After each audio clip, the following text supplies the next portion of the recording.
Going low in CSGO has really taken off recently, with each video gaining the number of subscribers I would otherwise have expected in like 2 weeks from all of my videos. I've kept the seasons short. I mean, we've reached the end of season 2 already in 10 videos, and I have to say that I'm really pleased with how it's going. Maybe it's a British thing, but the idea of 20 episode long seasons leaves me cold. I like the idea of each video being different enough to make it memorable and unique. Why have seasons where a lot of the episodes are forgotten? To start near the top and to aim for the bottom gives the series a totally original feel to it. I guess it's a bit like Arrested Development, from riches to rags. I've seen other people try to play it in the same way, inspired by the series. It's almost made it cool to suck at the game. There will be very few people to ever reach the top ranks in CSGO. The bottom rank, on the other hand, is something that anybody can achieve, but one that few manage. The idea that you can have fun while doing what most people fear is empowering, and could end up giving this series a large following. The ranking system in CSGO clearly shows your progress and gives my series a good strong goal that people watching can understand and to visualise. The first series was pretty much like any of the other videos I made.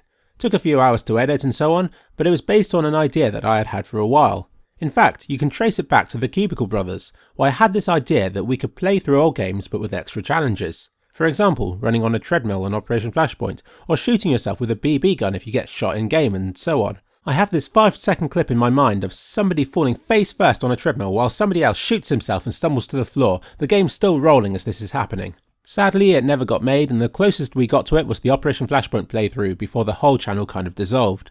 I was really disappointed with that. I thought the whole thing had potential, and I think that there are still people waiting for the final few episodes of the Splinter Cell playthrough that I was doing.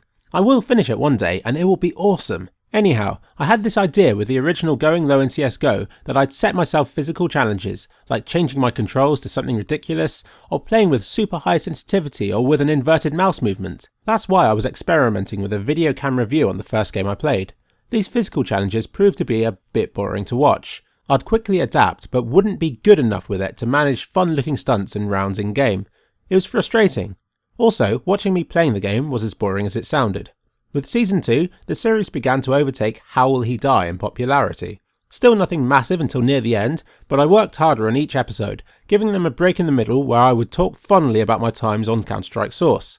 I'm happy that I can finally document this before I forget it forever, and I'm happy with how it turned out and the reception it received. There were some people who were annoyed with it, and I can understand why. There were 2 very different flavours in one video. Perhaps I should have made it a separate series, but the final episode tied both parts together nicely, and I hope that it gives the entire of Season 2 a nostalgic, fuzzy feeling that people can really relate to. I'm pleased the second season came to an end before I ruined it. By ruined it, I mean either making a dud episode, or one that simply wasn't entertaining. The penultimate episode, ironically the most viewed one of the lot, was closest to doing this. I bumped into a very aggressive player on our team in game. When recording it, I was like, LOL, this is comedy gold, but when I got to editing it, it was embarrassing and childish, and felt different to the rest of the series. I thought it was a good time to pack the season in and to change the focus a bit, which means that I must now start on Season 3.